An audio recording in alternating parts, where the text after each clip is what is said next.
Hello, my name is Albert Gatton. I'm a Roseman resident and a real estate agent. Quick question before I go any further. I see that item 4A is in closed session. Would I be able to speak on that now?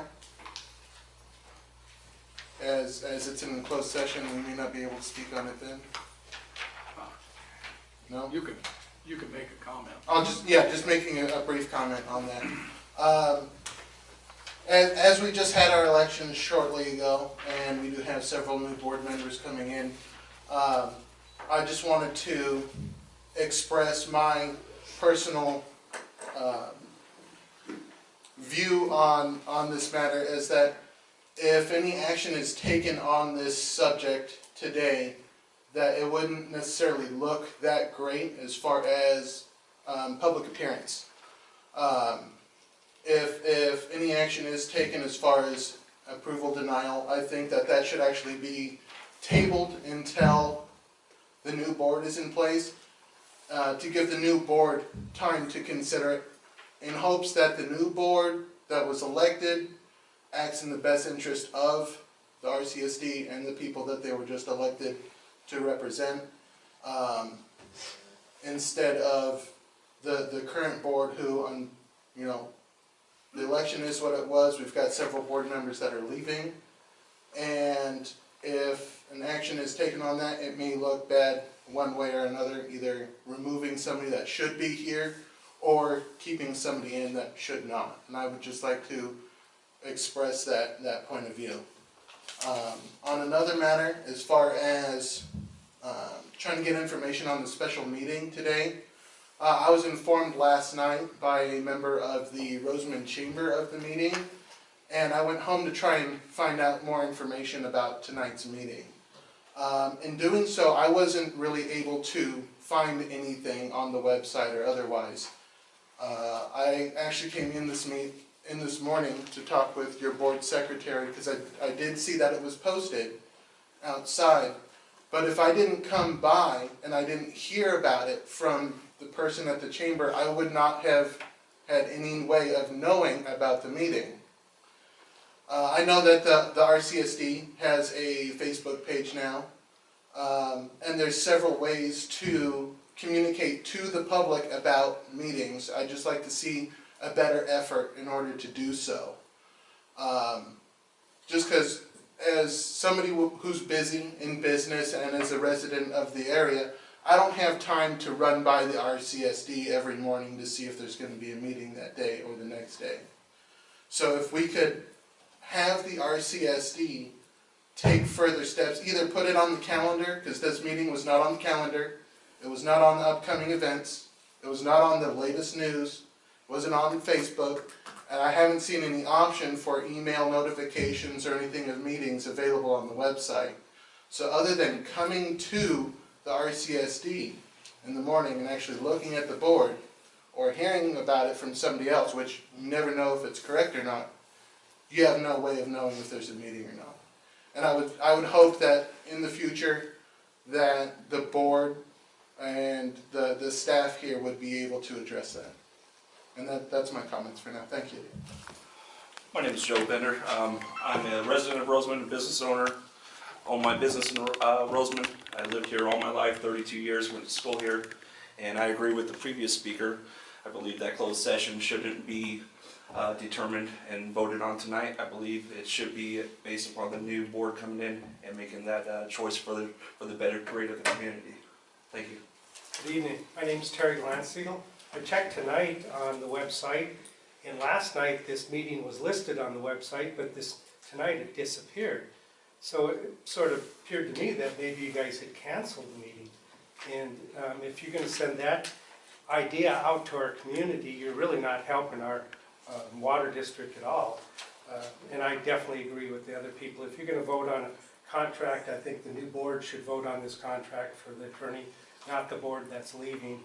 The people have spoken, and we will have a new board in a few days. So make sure you consider that when you make a decision tonight. Thank you.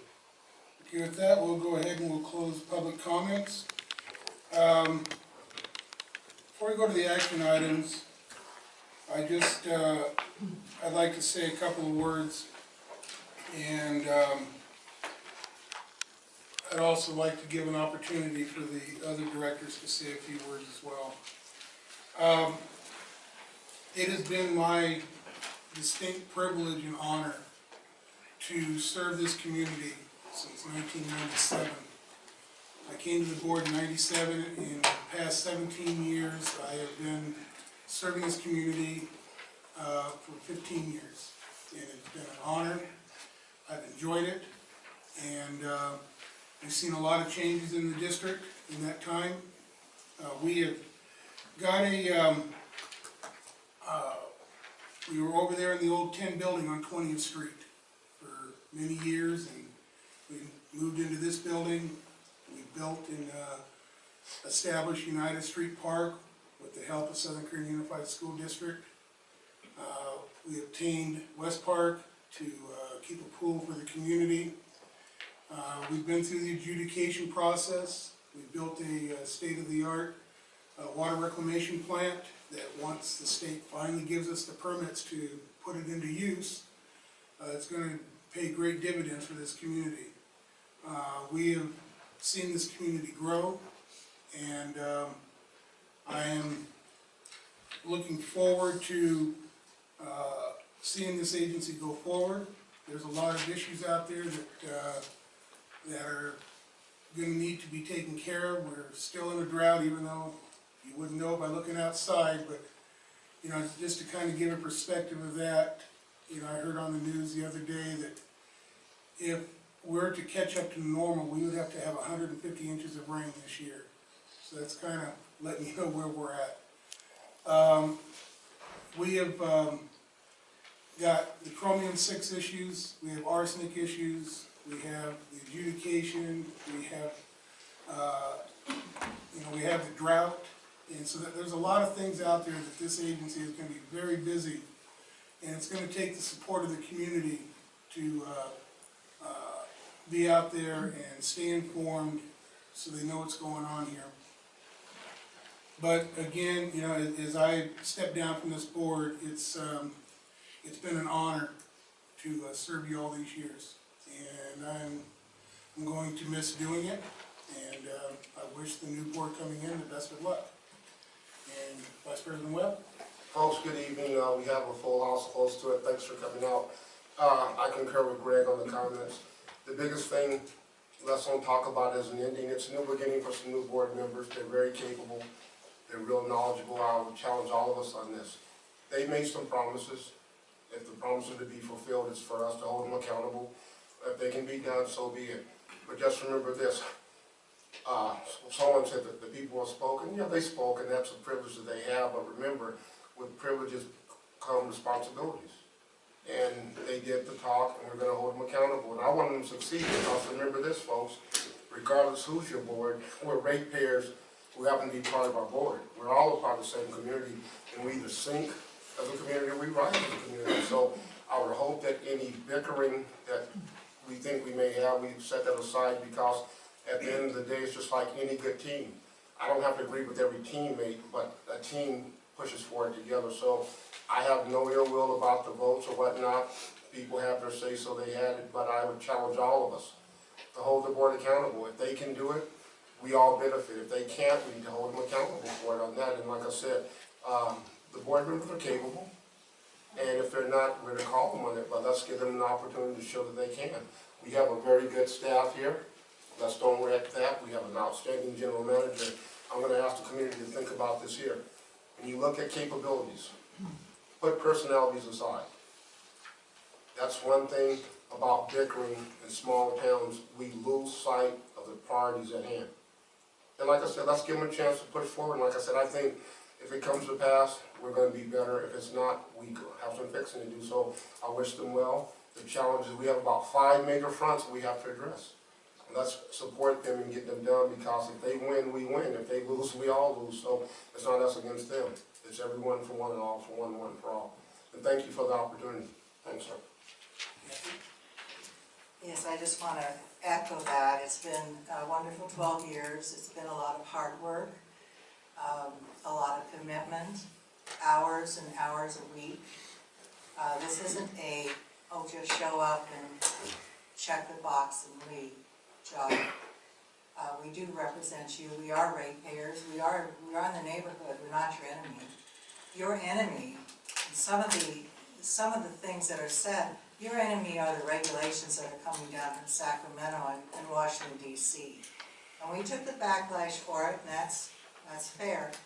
But you're not going to get some of the things that you want unless you repeal some of the things in Washington DC.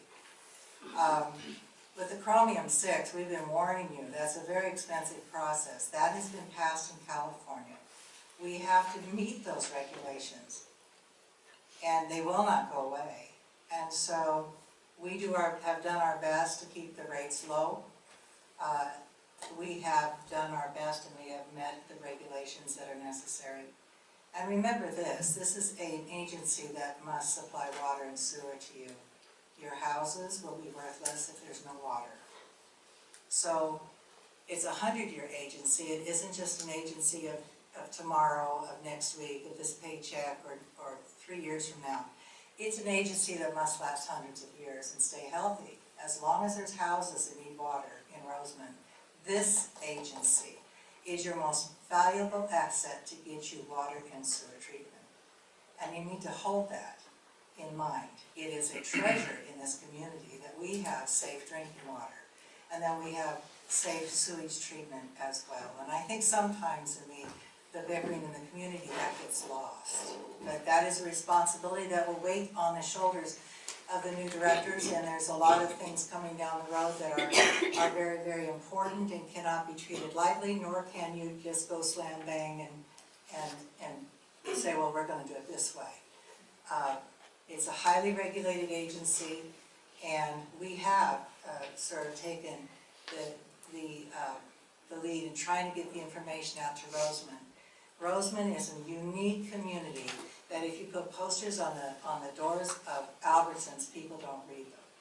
So it's been very, very difficult to get the information out. So we hired some people to improve that situation and get us on all the social media and get us get us a healthy website. And we were told we shouldn't do that. But we need more, according to your words. We need actually more investment in getting knowledge out to the community.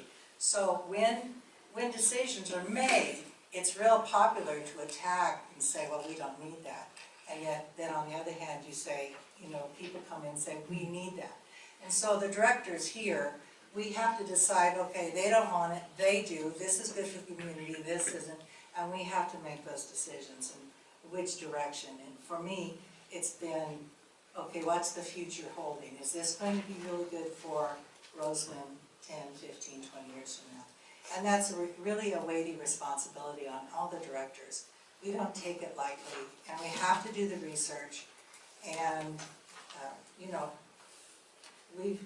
I don't know how many hours I've spent involved in RCSD, so that I learned about water quality, sewer treatment, chloramines to keep them out of the valley, all of those issues. And I challenge each new director that you need to do your homework before you do anything.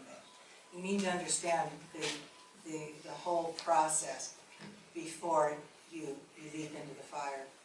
There's a lot to being a director on any water board. And there's a lot of ramifications, there's a lot of regulations. You need to know those so that you don't violate laws or don't meet the standards and all of those kinds of things. So I'm happy to say I'm pleased with the job I've done on this board, and it has been an honor to serve you. And I've gotten a 12-year education. I feel like I have a doctorate's degree in water and sewer treatment. It's been a wonderful education for me. I've met a lot of wonderful people across the state, and even in Washington, D.C. when I was lobbying there on your behalf on my own money. It's been an exciting time. It's been a good time for me, and I thank you for that. I have 3 action items. Item A, the passing of the gavel. I asked for this to be put on the agenda, and I asked for it for a very specific reason, and I'll explain. normally, the 10th meeting, which would be the first meeting of December, after an election, is when the board members that lost the election will step down to be replaced by the new board members coming on. That's not going to happen this year because the new board members have already been sworn in, and they will be taking their positions as directors as of Friday.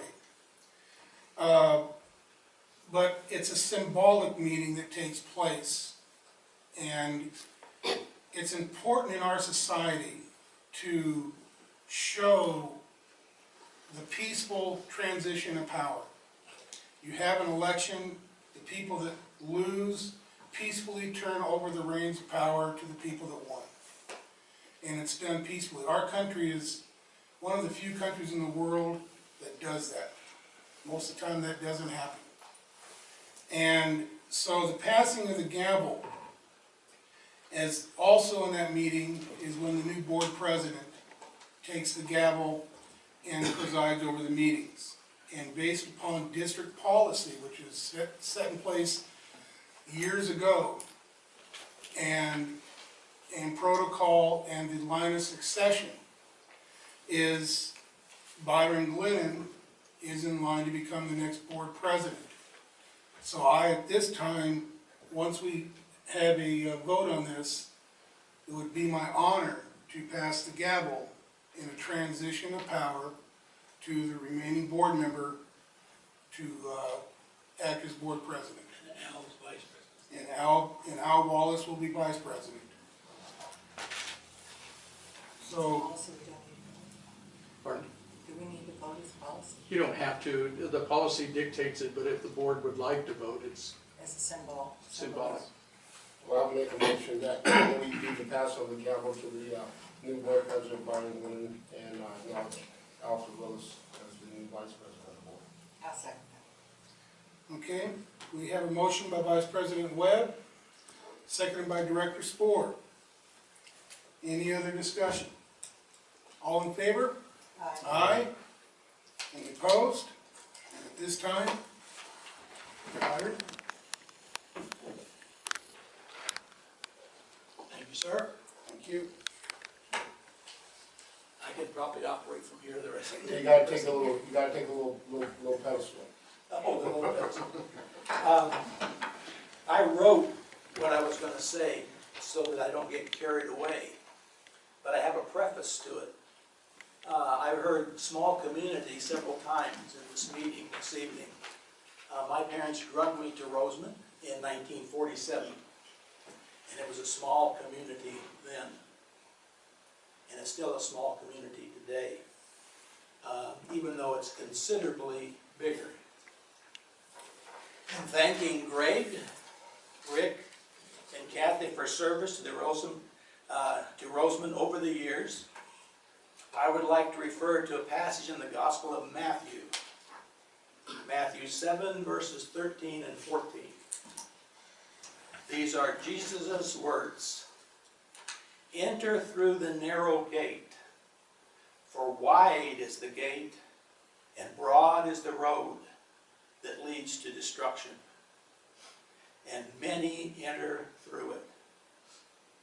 But small is the gate, and narrow is the road that leads to life, and only a few find it.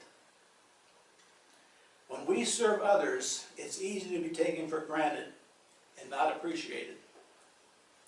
On the wide road, most public servants have many critics.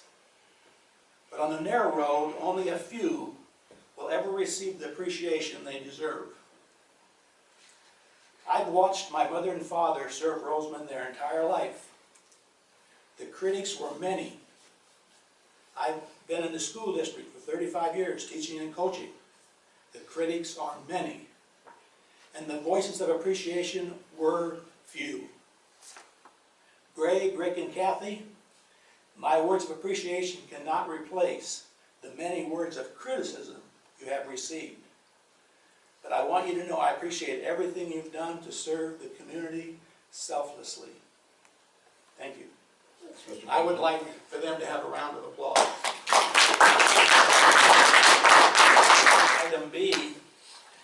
discussion and action to allow the board of directors and the general manager to purchase their iPads that the district owns and they use. Do you want to speak to that, Steve? Yeah. I was, have 4 different bids in regard to the purchase of the iPads, and at this juncture, because of the leaving of the board, and at such time that I would leave, if I leave, I'd be given the same opportunity. But to be fair and just in placing a price, we got 4 different bids. BTC at $101. It was the low. We've got another, I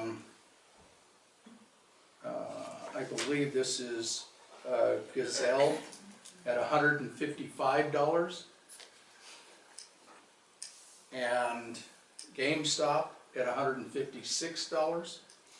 And Apple, the Apple Store and their affiliates were $175.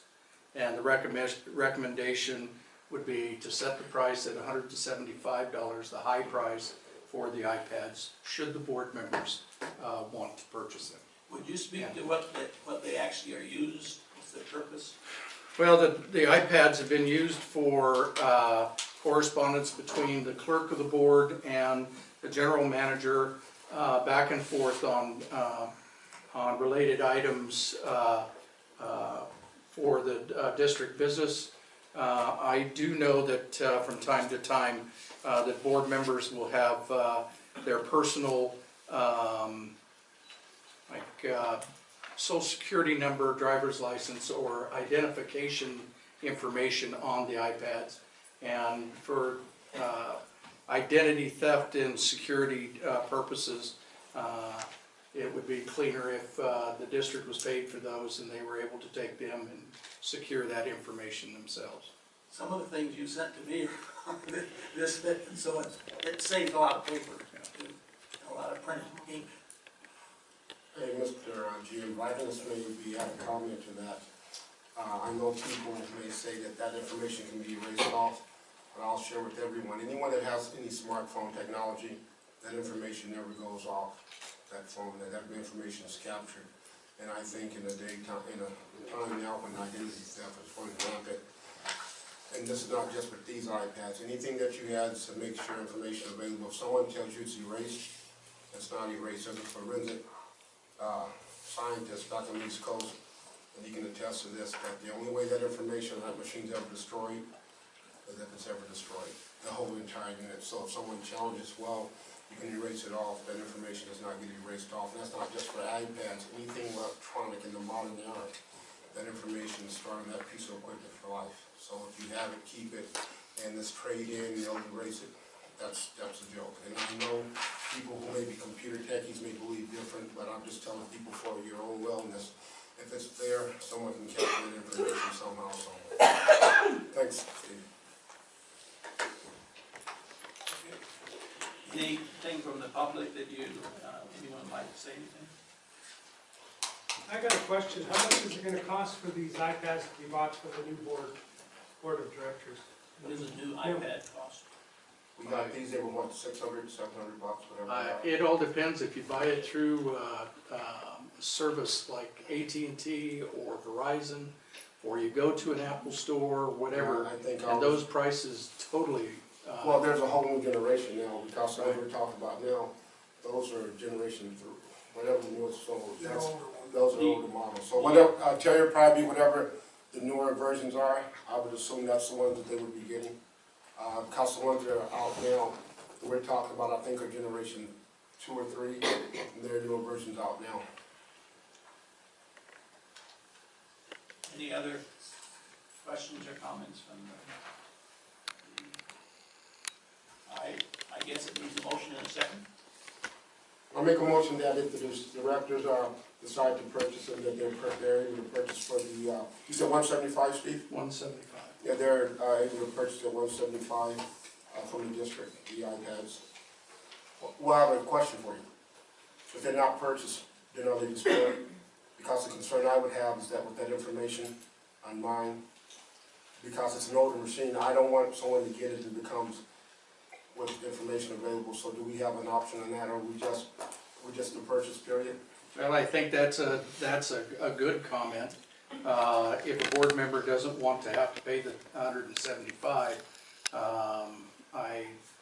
and the fear is that type of information getting into the wrong hands, I would say that the district could destroy them and have them to the extent that you can. Yeah, well, my motion is that if the director decides, or the GM decides to purchase, they can. If not, that the district will find suitable ways to discard their equipment so that information does not become available. Even if it's traded off, it's still capturable at some point. So that's the motion I would have, Mr. President.